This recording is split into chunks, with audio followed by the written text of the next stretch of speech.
Trevor Chapman Show. This is Trevor, and this is our place, yours and mine, where we talk and learn from the best minds on this beautiful earth about entrepreneurship, achievement. We are purveyors of the good life, curating environments that promote and even demand Kairos moments of success, happiness, and euphoric achievement. I mean, we work relentlessly to attain levels of the highest performance in business and life. Here is to our collective happiness and to celebrating our human experience. My friends, it's time to run. Welcome, my friends, to the Trevor Chapman Show. This is Trevor, and I am beyond excited today to have this conversation. Now, as listeners of this sphere, many are familiar with my story, where I've come from, and probably more familiar with my struggles than the successes. During the hardest time, one of the hardest times in my life, during 2008, when everything was falling apart and I was young and naive and believed that it was all my fault, that Atlas was falling, there were a few people that I gravitated to. And in particular, I was in Barnes & Noble one day, some form of therapy, and I picked up a book. And the words of this author just resonated with me. And I started to place this individual in my life as like a virtual mentor of sorts, to watch the path, watch what this person did. You know, I had Google alerts up. I know it sounds creepy. So Chip, sorry, dude. But just like any new stuff that came in, I wanted to consume it, because when you're in the chasm of despair, when you're in the hole of doom, any lifeline that is thrown to you is one that helps eject you from that place. Ultimately, you eject yourself from that place. And so, 10 years later, it's an honor to have Chip Conley, notorious entrepreneur, like incredible entrepreneur and author, on the podcast. Chip, thank you so much for joining us today. Thank you, Trevor. I've never been called notorious, but I don't mind. I didn't mean to do that. You know what just happened? I just posted on Instagram a quote by Conor McGregor. He said, "We didn't come here to participate. We came here to take over." And I kept trying to tag him. And I'm like, Conor McGregor, I can't find him. And then all of a sudden, it's the Notorious. And I did this like 15 seconds before you jumped on. So it was in my head, man. Notorious is not what I meant. No, notorious is fine. Listen, I think if in the world that I live in as a disruptor, twice of my favorite industry, I don't mind being called notorious. I love it, man. Well, so for those people listening that may not be familiar with you, with your story, give us like a 60,000 foot overview, maybe 20 years ago and now, who you are, what you're known for, et cetera. Sure. At age 26, I started a boutique hotel company at a time when boutique hotels were not known in the United States. I was one of the first boutique hoteliers. This was 1986, 1987. I was about 2.5 years out of Stanford Business School, where I was happy to be along with Seth Godin, one of the two youngest people in our class at Stanford Business School. And then I went out and created this company, Joie de Vivre. And Joie de Vivre, over the course of 24 years, became the second largest boutique hotelier in the US. But if you don't live in California, you might not know us, because all of our hotels were in California back then. And I went through 2 once-in-a-lifetime downturns in the same decade. There was the dot-com bust, and that's when I perfected this idea of peak, about Maslow's hierarchy of needs applied to organizations. And then the Great Recession, which you're talking about, Trevor, when I went through the downturn again. And that's soon after that I wrote Emotional Equations. And so I've written 5 books. My next book comes out in about, very soon. I don't know when the podcast is airing, but it's in late September. It comes out, and it's based upon my last 5.5 years at Airbnb. After I sold my company, Brian Chesky, the CEO of Airbnb, approached me and just said, "Hey, we want to democratize hospitality. We're a small tech startup.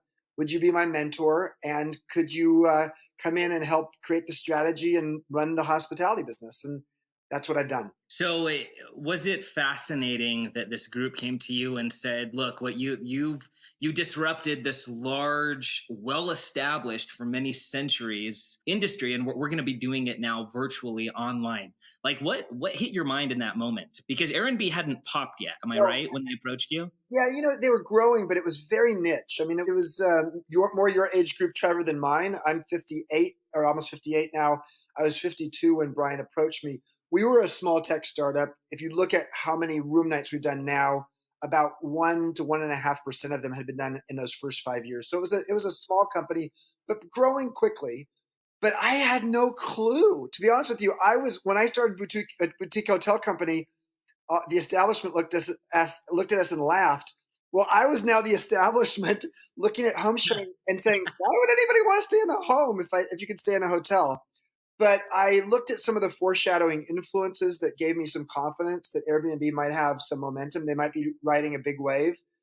And I said, I'm going to go for it. I still owned the real estate of a bunch of hotels. So I had some cognitive dissonance of being both, while I'd sold the hotel management company, I still owned hotels while being at Airbnb. But I actually don't think Airbnb and hotels are in a death match. I think it's really, they can coexist pretty easily. Well, you know what's interesting about cognitive dissonance? Since that famous book came out talking about it, we viewed it as like this negative trait that humans have, where we hold these two conflicting viewpoints and somehow, if blessed by the gods, we're able to marry them together.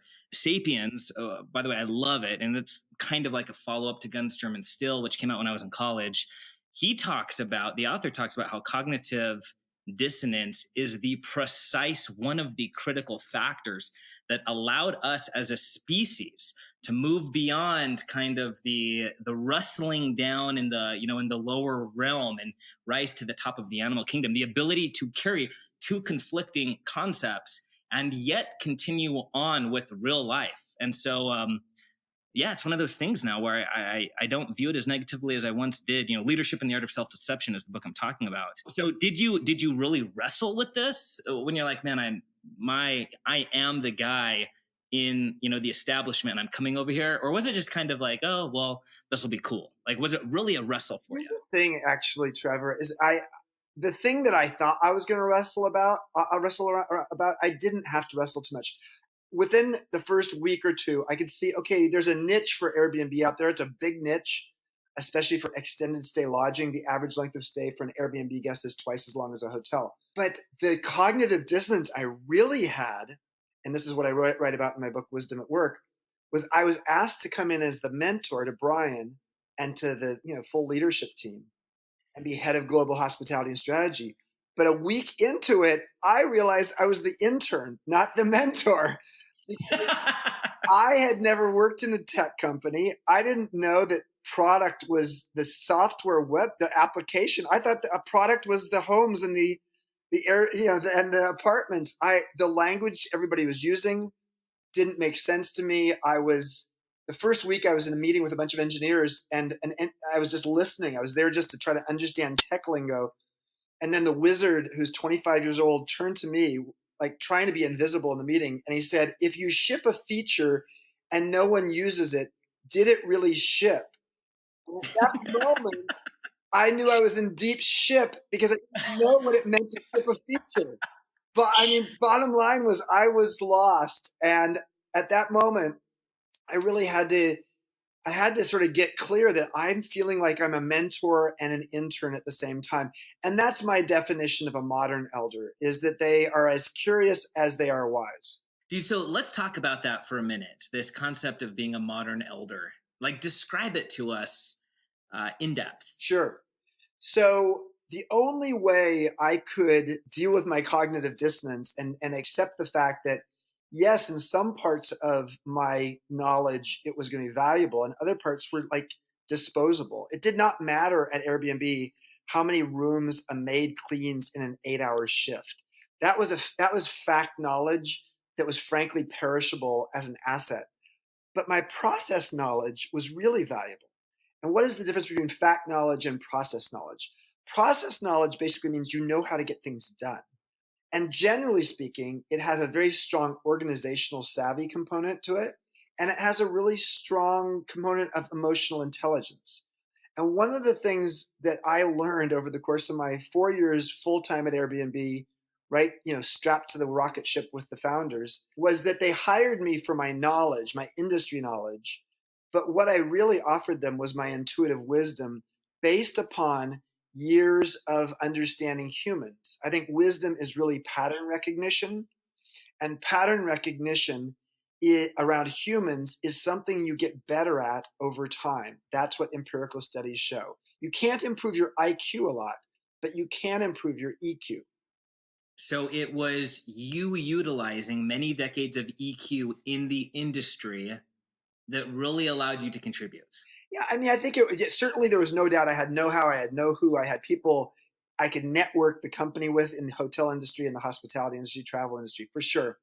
But if you really look and if you ask the people, as we did when I left the company to go into a strategic advisor role, which is what I'm doing now, what was my greatest value? And how can we actually maybe create a workplace of the future that has more intergenerational collaboration? What did Chip offer?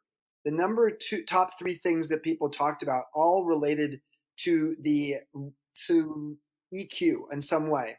It had everything to do with Chip was a phenomenal mentor because he was a great listener. He didn't listen to my story, he listened for my story because I wasn't seeing the theme of all of my sort of relational issues with other people. So sometimes it's just being a great listener and be a great mentor to people. Another person just said, listen, there was an intuitive wisdom about Chip around understanding how to get things done, like that whole process knowledge I'm talking about. How do you build an alliance with someone that's opposed to you? This is the nature of business. We think of business as all about coming up with the phenomenal ideas, and yes, it is. But then you have to sell them to people, and sometimes it's internally, sometimes it's externally. And if you don't actually have the ability to not just be persuasive, but to be empathetic, to understand what are the motivations of the person you're trying to sell to, that is something that you learn as you learn other people and learn motivation. And so that would be the second piece. And then I think the third piece that people said was, on some level, the fact that I was not competition, meaning I was twice the age of the average employee in the company. I wasn't trying to angle for any kind of job, meant that I was a real collaborator on teams. And what that meant, and because a lot of people on teams have a tendency to try to look like they know it all, or they're trying to like one up each other, because it's a little bit a team meeting could be sort of a stage. And I think what came out of this was just this idea that, wow, the teams that Chip was on happened to be more collaborative, and they asked catalytically curious questions. And that to me is what the sign of a modern elder is. It's not that they're full of all the answers, because Google has all the answers. It's actually, do they have the nuanced questions, the catalytic questions that help us to see our blind spots? So if you were to write in a time capsule, for a generation from now, the whole world gets destroyed, let's say something super dramatic, and all that you can leave with this next generation that's going to kind of rise up from the dust is a few of the key things that you took away from your time at Airbnb, and only that time. What are those imperatively important things that you would leave?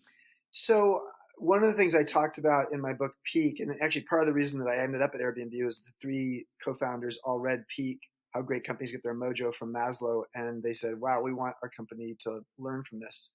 Well, if you take Maslow's hierarchy of needs and apply it to employees, what you find is at the top of the pyramid is meaning. And there's meaning in work, and there's meaning at work. Meaning at work speaks to purpose and mission of an organization. And let me just say that one of the number one things I would say to anybody creating any kind of organization, it could be government, it could be nonprofit, it could be for-profit, it could be entrepreneurial, it could be Fortune 500. If you don't have a North Star defining the purpose and mission of the company, you will find constant differences of opinion about what path you're on and what the holy grail is. So I think figuring out purpose is critical. And that's the meaning at work piece. And when I joined Airbnb, that was very clear. We hadn't articulated it yet down to just the two words that now define it, which is belong anywhere. But we were pretty clear on that. What we weren't very good at back then was meaning in work.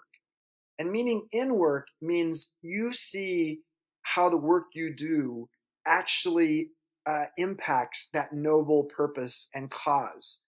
And many companies are good at the cause, but not very good at helping people to see how the work they do on a daily basis makes a difference. So for example, back in the dot-com bust, when frankly, the world was falling apart in the Bay Area. We were the largest hotelier in the Bay Area. One of the things we did that cost zero money to create meaning in work for our employees is we had monthly staff meetings at our hotels, but we actually started bringing in guests who were longtime guests, loyal guests, to talk about their experience in the hotel. Why do they love that hotel? And generally, the story they would tell, we'd usually have one or two per 1 hour session, and they'd talk for like 5 minutes each. And they just talk about what it was that certain employees had done that made their stay so incredible. Why is it that this is their home away from home? And if you're an employee out there in the audience at a staff meeting, hearing your name and why, joie de vivre means joy of life. So our noble purpose was the name of the company, which is pretty unusual. The fact that if you're hearing that a customer who's come and stayed at your hotel 12 times in the last year loves it because you do the following 2 or 3 things, we have helped introduce you to your meaning in work, your impact. And so I think what organizations need to do, and frankly, if the world falls apart and there's a whole new organizational structure out in the world, the idea that humans want to both have a noble purpose, a meaning at work, and that as well as a meaning in work, to know that the individual thing that they're doing actually matters, is about the most important thing that we can have in our life. When did this start to become clear for you? Like when did these dots connect in their earliest form? When I called the company Joie de Vivre, everybody told me I was an idiot because it's hard to pronounce, it's hard to spell, and most people don't know what it means. But what I said is there are very few companies in the world whose mission statement is also the name of the company. And I like the fact that we were in the business of creating joy for our employees and our customers. And so I think very early at age 26, I knew that. I think it was as an organizing principle from there on, it was very clear. What became exceptionally clear is in that downturn of the dot-com bust. We had 21 hotels, boutique hotels around the San Francisco Bay Area at that time. And without that sense of noble purpose, without that sense of that rallying cry that brought us together, we could have been in a real tailspin. But we ended up tripling in size in the worst downturn the Bay Area had ever seen since World War II. So I just want to say that I just think the idea of creating that is important. But if you don't actually also do the meaning in work, people can say, I love working for the Sierra Club or for Greenpeace or for Nike. But if you're counting paper clips as your job, you don't know that your work means much. And so I think that's really important as well. So recently I was meeting with a friend of mine, and you go back 3 or 4 years, and his company was doing a couple $1 million a year selling precious metals. And he jumped into Facebook advertising, and in the next few months, he's going to pass $1 billion in sales, all because Facebook is kind of, 15 years ago, Target was on the, being crucified because they could identify a woman in her first trimester based on her actions before a biological test could. And it cost $100 million to develop that. And now you and I and everyone else have access to this absolutely for free. We just pay for the impressions through Facebook and other social platforms that aggregate this data and then allow marketers to use it. Long story short, I was meeting with him and he was showing me this new floor that he was building out in Beverly Hills and all this, everything. And we were talking just about stuff. And I brought up the fact that when I was brick and mortar, we recruited and trained a couple thousand sales reps. And in any given season, I'd have 600 or 700 sales reps alone, not including the operating staff. And I told him that I was a bad manager. And I believed that. I was like, dude, I'm a really bad manager. I always hired people to take care of it for me. When I had to do it, I didn't do well. And it was funny. He rebuked me. And when he rebuked me, I sat back and I considered it afterwards, because I started to wear this concept of me being a bad manager almost with a sense of pride. So I'd be like, hey, I'm going to do what I do best. You guys do the rest. And while I agree with this concept of, look, focus on what you're excellent at, I had almost dismissed all of my experience and ability in this particular field of management of employees and working with them on the rally cry. I just completely dismissed it. And he took probably 4 or 5 minutes and told me how, as the head of whatever I'm doing, it absolutely can't be that way, and this and that. And I've had now a month to reflect on that. And I've changed my tune a little bit. Well, I know it's not my strength. I see so much value in not dismissing the experience that I've gained. And while it's not a natural strength of mine, I recognize where there is something to be offered in that realm. So that's a long segue to say, when you, over the last 30 years, where were you not naturally phenomenal? And did you just pass that off to others? Or did you take a different approach to it and analyze it, et cetera, and turn it into a strength? First of all, I'll just say one quick thought on what you said, Trevor, is that the thing I like to say is that leaders are the emotional thermostats of those they lead. So if you think you can outsource culture or outsource leadership, my recommendation to you is that if people are looking to you as a role model, you can't outsource that completely, because people are going to emulate you. So that you're going to get any company is the personality of the founder or CEO writ large. And so I think it's really important to keep that in mind. In terms of my own strengths and weaknesses, I would say one of my biggest weaknesses, and I've done enough, sort of personal, emotional, self-awareness work, but also certain personality tests.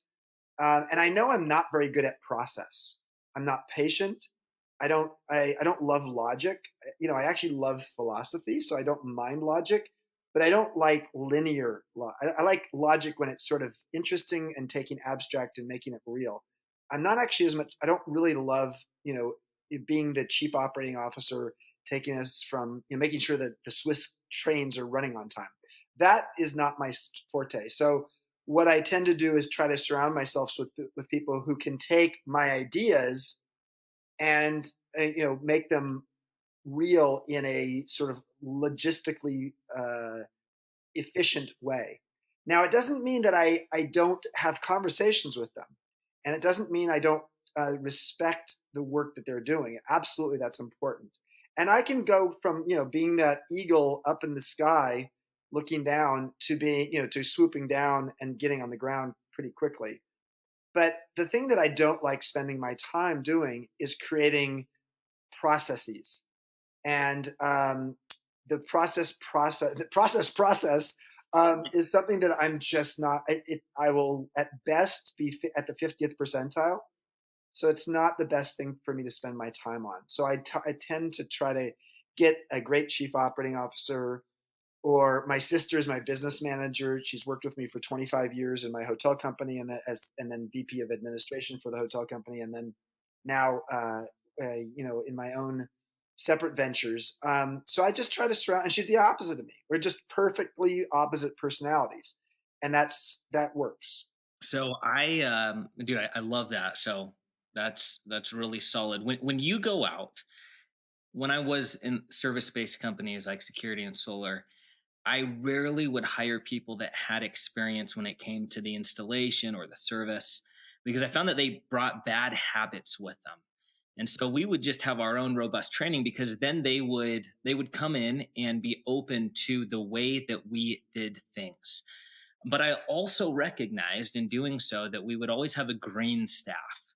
And so as you build out teams, this concept of experience, how much is it, if you had to write it out as a formula, how much does experience play into your people, whether key or non-key? So I think experience can be very valuable, but only if there's a healthy sense of curiosity that goes with it. So if I were a young entrepreneur listening to this right now, and I'd say, yeah, Chip is saying that in essence, he and Brian Chesky made a great team. Brian was the brilliant designer, technologist who had a disruptive idea. Chip was the person who had huge hotel experience and travel industry experience, and respect in that industry, and lots of knowledge and contacts. And he had the emotional intelligence and leadership experience of being a CEO for 24 years. Yes, that sounds like a good combination. So how do you, as an entrepreneur or young entrepreneur, say, how do you find the person who's got experience, but the right kind of attitude as well? the number one thing I would just say is in interviewing candidates who are 20 years older than you, ask them how they would disrupt their own industry.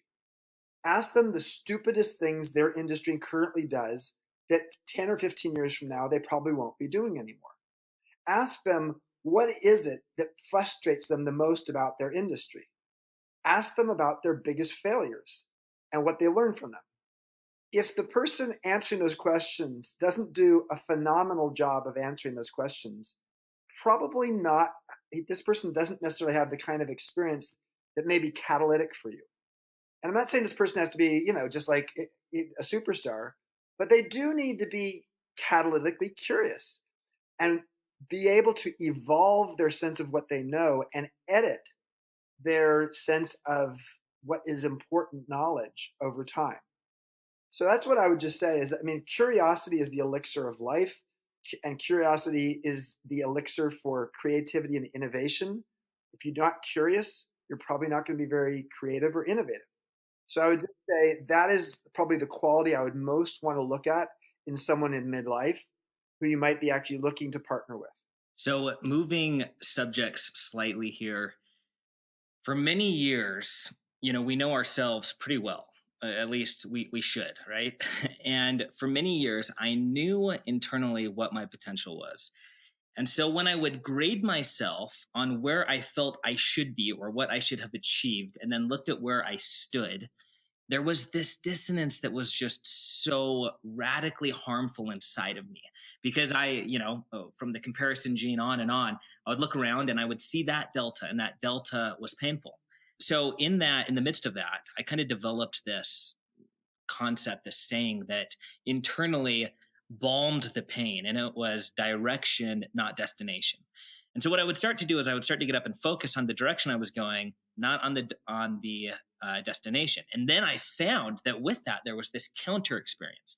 And it was that I became less results based. And results for me were, progress is like this paramount thing. If I'm not seeing results or feeling that progress is being made, it has an emotional effect on me. I become less ecstatic. I'm just a high energy, happy person by nature. This is why 2008 was so hard, because no matter what I did, things just weren't working. I couldn't make payroll.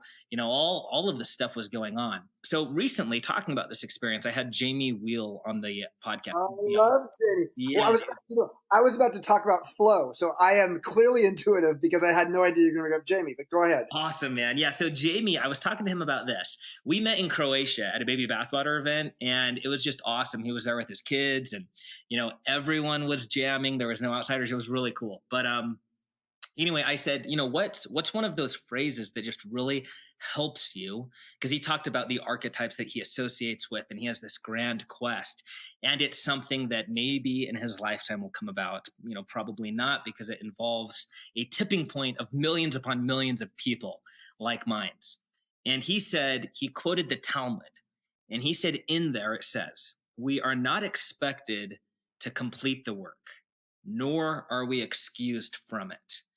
And so it gives him the relief of knowing that I'm going to do everything I can. But if all of my best efforts, my time, my focus, everything that I dedicate to this outcome, this craft, whatever it may be, if it does not result in achievement or realization of the thing, that is okay.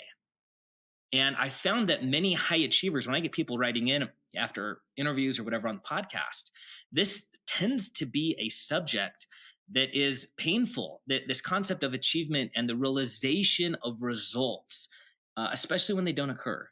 So what are your thoughts on that? It's kind of like an open-ended, here's a subject. Well, let me tell you a story. Okay. And first of all, I love Jamie, and I do think what I was going to say about flow related to this. And for those who don't know Jamie's the Genome Flow Genome Project. Yeah, Flow Genome Project. Yeah. So if you can find something that you're doing that you love so much that you can get into the flow of it, I promise you that the results in the long run will actually satisfy you. And you'll be in a place where you feel like you've moved the needle in a big way. The challenge for many of us is impatience. And it's a fairly, resonant way of being for entrepreneurs and for people who are higher achievers, is we're very impatient with ourselves. And frankly, the market, the public stock market is impatient from a quarterly perspective. So results are important. Let's start with that. And yet, if you look at a bamboo shoot in the ground, some bamboo takes 5 years to start showing any kind of noticeable, signs that it's alive. And then it just goes, the bamboo just shoots, a couple feet of growth every week. So I had a project that I did. It was way ahead of its time. It was a glamping project called Costa Noa between Half Moon Bay and Santa Cruz, about 1 hour south of San Francisco on Highway 1, PCH, basically on the ocean. This was 20 years ago, before anybody knew what glamping was. The term glamping was created in 2005. So I was way ahead of things. And to be honest with you, during the dot-com boom, the place did really well. And then the bust came along, and all the dot-com companies that would use us for offsite retreats because they didn't want to go to a golf course or to a Marriott, most of them went out of business. And so we were in trouble, and we ended up having to sell for cents on the dollar for the development cost. And I felt like I was a failure, but there was something I learned from that experience. I learned a lot of things from it. But one of the things that, if I had said that was the end of my book there, and that was a chapter saying clearly, or the end of the book saying I'm a failure, the results weren't good, it was too early. Because one of the things I noticed there that was sort of an early cultural indicator was that all of these companies would come to do offsites. And so they had a choice of what they could do as a group. They could go mountain biking, they could go hiking, they could go play football, on the beach, they could go horseback riding. This place had all those kinds of things available. But the number one thing that these teams wanted to do 20 years ago is do a yoga session. Now everybody says, okay, well, of course, that's obvious. Well, 20 years ago, not so obvious. Yoga was not nearly that. 20 years ago, 1/10 of the people in the US today were doing yoga as today. It's 10 times larger today than it was 20 years ago. But I noticed it. And so long story short, we had to, sell Costa Noa for a big discount. But 2 or 3 years later, I had my first luxury hotel opening in San Francisco. It is called the Hotel Vitale. It was an opening in 2005.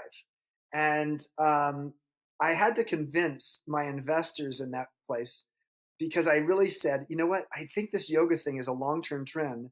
And it's not just people, who are going off to a spa. It's business travelers. They want to go and they want to feel healthy while they're on the road.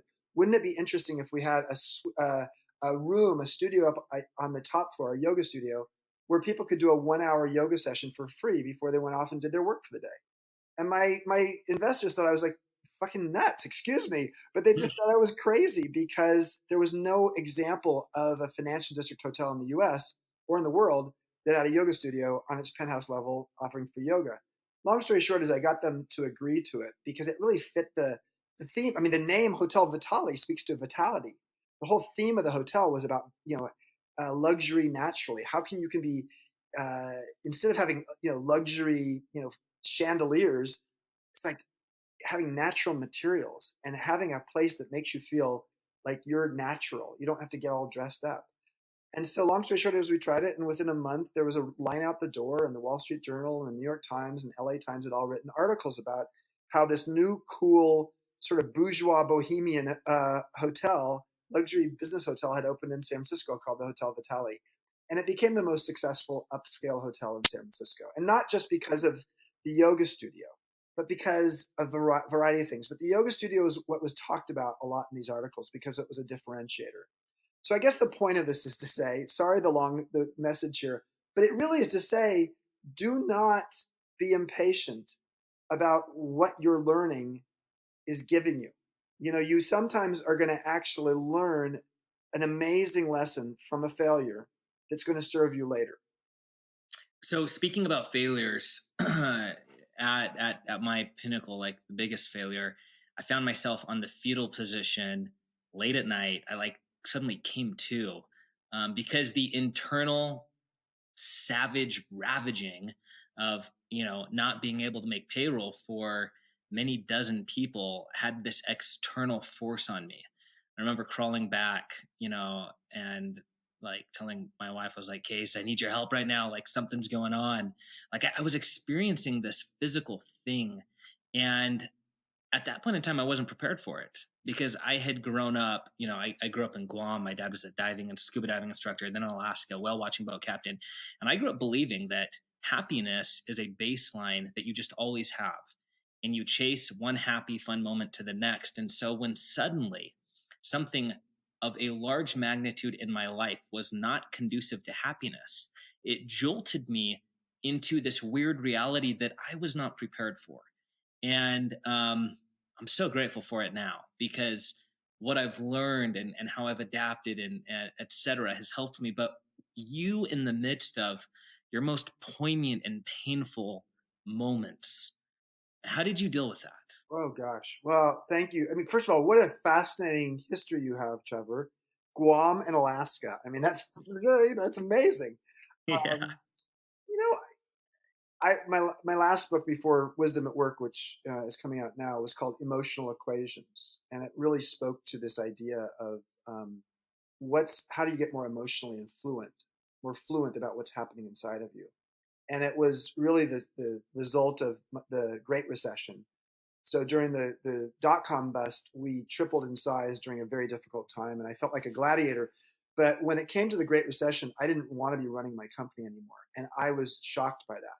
It was almost like the calling had turned into a job overnight, and now I was faced with the incredibly difficult odds of the Great Recession, and we were opening 15 hotels in 21 months. So we were at our fastest growth point at that time. So what I've learned along the way is that your emotions, if you really want to, if you're a logical person, and again, sometimes I'm logical and sometimes I'm not, but if you really want to take it down to an equation, you can actually figure out some of these emotions. And happiness, the pursuit of happiness is the Declaration of Independence. It's sort of like the most important, best known part of the Declaration of Independence. But pursuit itself means to chase with hostility. So I think we need to realize that sometimes happiness is to get into the flow, and joy, that's why I think joy is a more interesting state of being than happiness.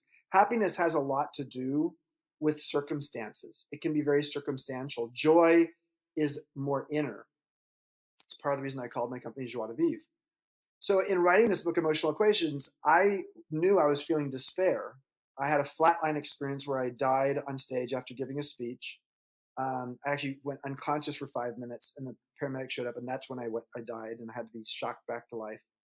And I was on the other side a few times during the next 30 minutes. So I actually had to learn, wow, what is despair? I needed to learn what is happiness. I needed to learn what is anxiety. And I would just tell the anxiety equation is the one I'll just sort of feature for a second here right now. Anxiety has two primary ingredients in it. It is uncertainty and powerlessness.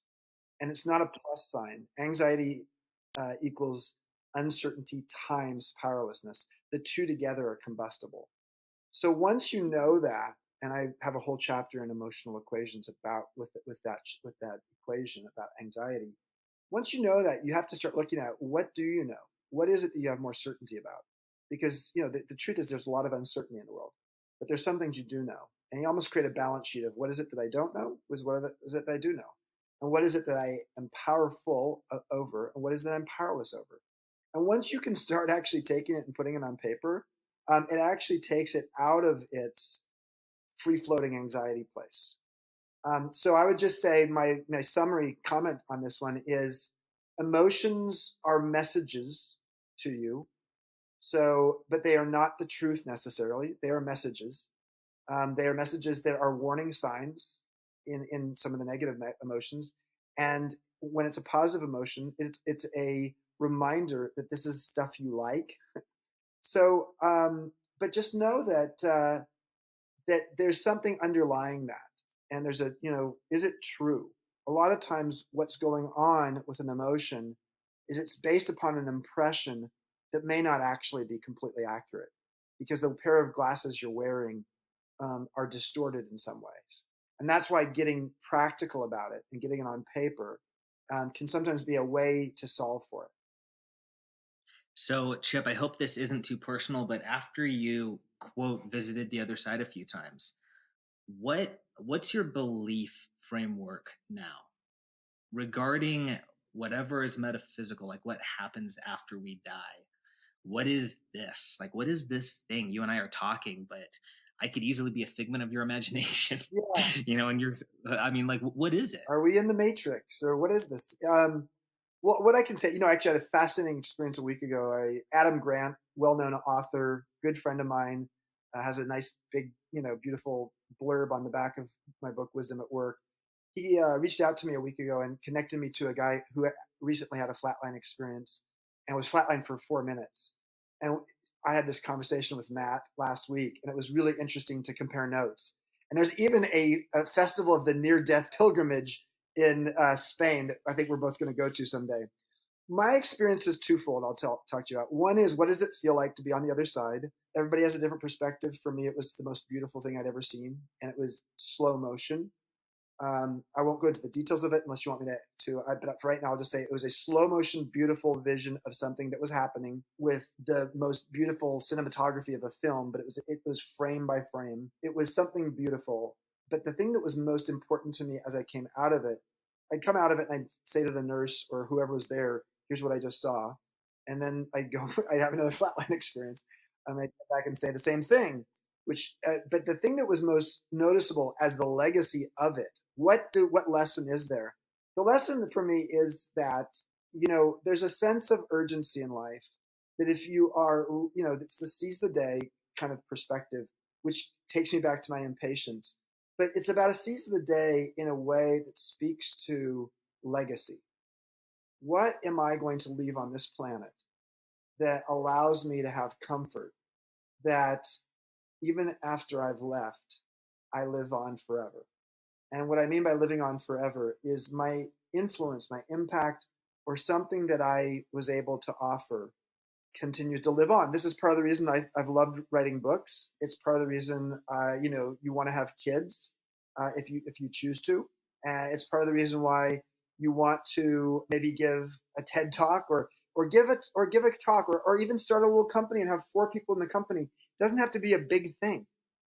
It could be literally starting, doing something in your community, a political action that you take that makes a difference in your community that, lives on into the future.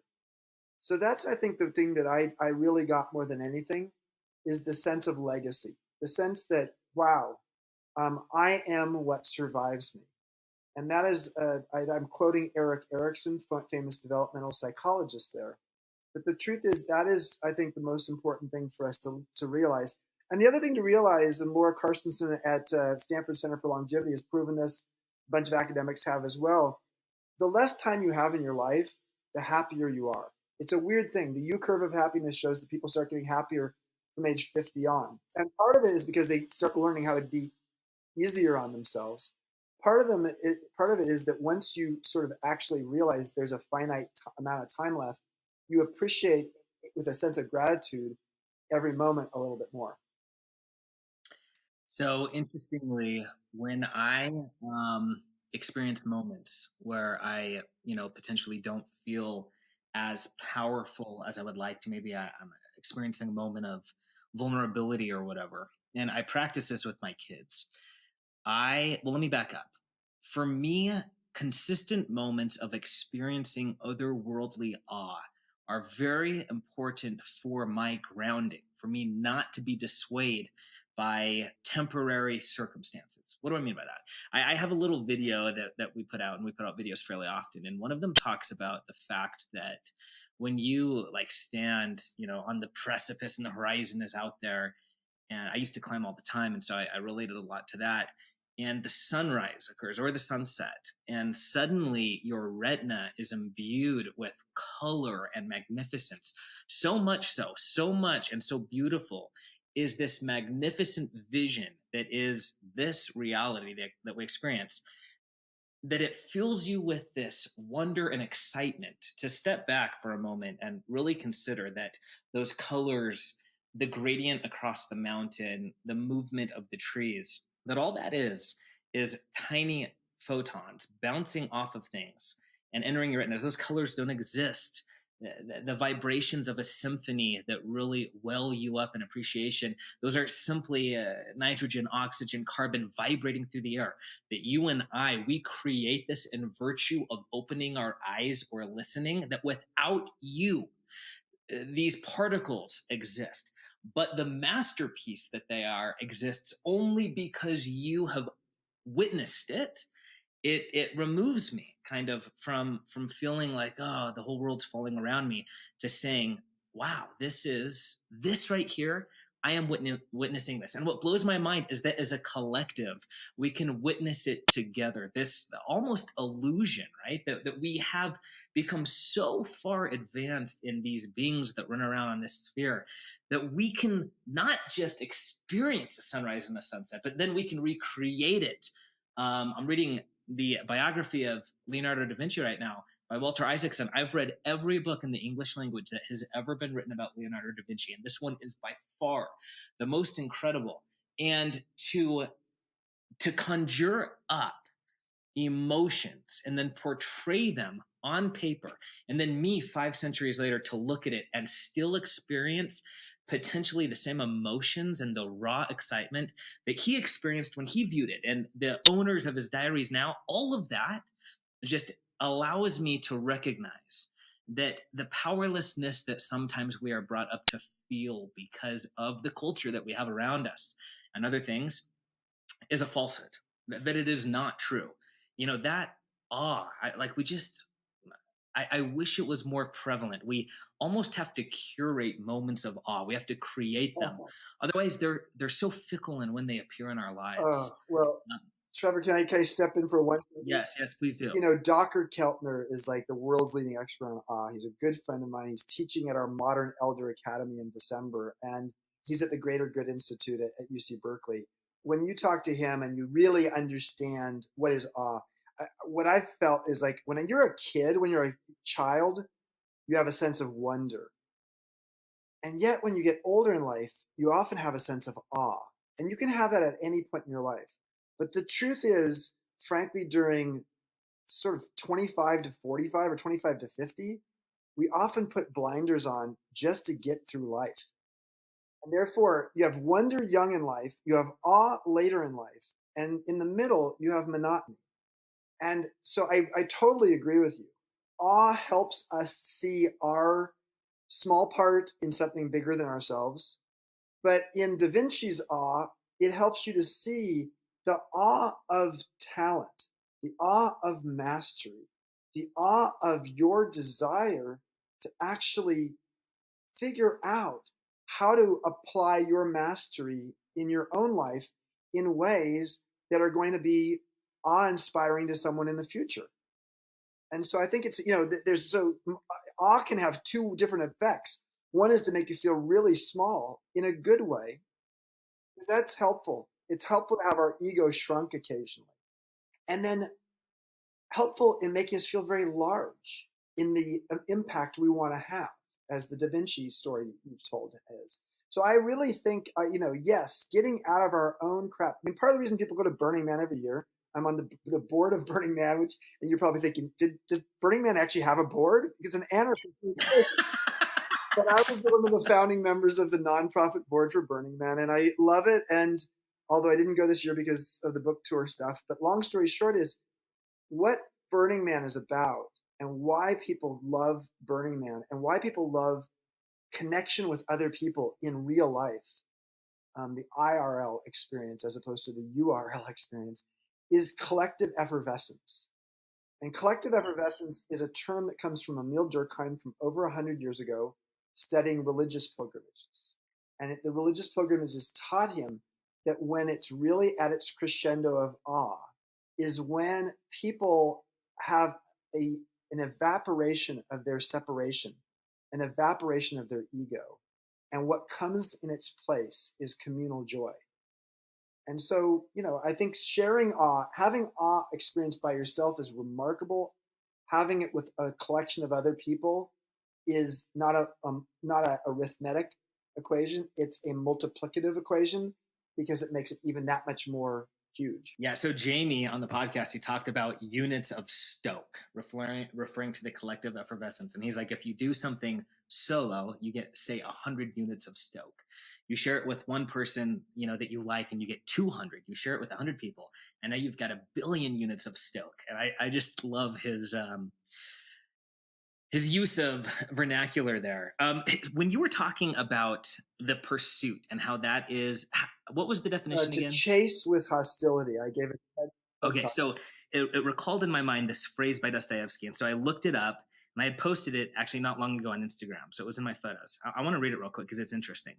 But man is a creature, both frivolous and myopic. And perhaps like a chess player, he likes only the actual ideas or achieving and not the goal itself. But who knows? It may be that the entire earthly goal which humanity is striving towards consists solely in maintaining without a break the process of achievement. In other words, in life itself, and not in the goal, which of course must be nothing but twice 2 is 4. That is a formula. And twice 2 is 4 is no longer life, gentlemen, but the beginning of death. So fascinating, because the first time I sold a company, I experienced the most profound sense of loss that far overshadowed the joy of having achieved this thing that I had spent so much effort and emotion and years. And so I had just everything I had put into this, and my family, and the sacrifices, and paying the company before you pay your family, and selling every earthly possession. And so I had anticipated this heavenly moment, where the angels descend, and, the dimethyltryptamine just starts squirting, and you've got these visions of great. None of that occurred. It was this, I can only describe it as a profound sense of loss. And I realized in retrospect, it was that I had lost my tribe. And so I was suddenly lost. It's what you talk about, connecting with other people. But the process of achievement is fascinating, as Dostoevsky speaks of. How do you keep that alive? I think you personally. The process, again, it's back to flow. I think the process of achievement, what's interesting about flow is it is, if you look at it on a diagram, it's sort of if it's just a diagram with two axes, it's going sort of at a 45-degree between them. And if you actually are too much on the side of easy in your life, it's boring. If it's too much on the side of difficult, it's stressful. And the flow sort of circuit, or the channel you go on, the flow channel, is being able to know that initially something is stressful, and then you get better at it, and then you step it up again, and then you stressful again, and then you get better at it. And if you actually just rest on your laurels, you get bored. And so the process of iterating, the process of almost sailing, the process of sailing is iterating. It's sailing with the wind and knowing how to tack this way and tack that way to get to a destination. But it's not the reason you sail is not because you want to be at that destination. It's because of the experience along the way. And so the tacking back and forth is on that flow diagram. And I think the thing that feels the sense of accomplishment, and the sense of just pure joy, is when you can realize you are sailing in a way that is just making you feel like you're living your life in exactly the way you're supposed to be living your life. I think, there's a Mark Twain quote about there's two most important days in your life. It's the day you were born and the day you realize why. And the day you realize why is part of that tacking back and forth and realizing, I am getting better at this. I am becoming a master at this. And there's a great sense of agency and autonomy and accomplishment, all three A words, that help a person see, this is why I'm here on earth. So good. Let's go a little esoteric for a sec as we start to come into a conclusion. When you look back over your life, present and past, how much of what you desire or desired was truly your desire, and how much of it did you just think you were supposed to desire? Ask me that question on my deathbed. Because come on, we think now, at whatever point of life we are at, we think we already know it all, and of course we don't. Yeah. So I'll give you an answer at this moment, on the precipice of 58 years old next month, that I would just say, I spent an awful lot of my early life uh, being a mime, imitating and, without a voice, of what I thought everybody wanted me to be. And it was in my early 20s that I started to shift out of that. And starting the company at 26, when everybody told me I was an idiot, helped, because it was like no one expected that to be the smart move. I mean, earning $2,000 a month out of Stanford Business School to do that. No, it was, everybody thought I was an idiot.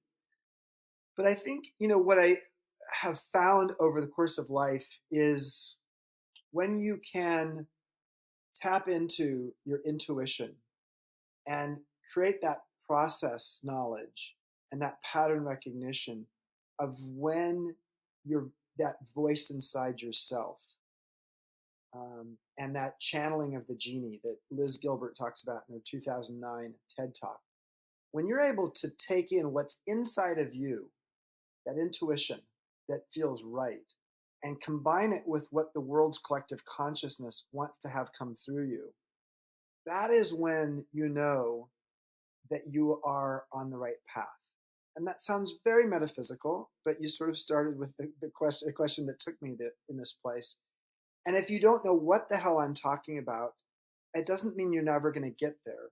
But it could mean that you are on a treadmill that's being sped up by somebody else or by yourself, or you have a ladder, you're walking up, up a mountain hike, but it may be the wrong mountain, or it may be the wrong ladder on a house.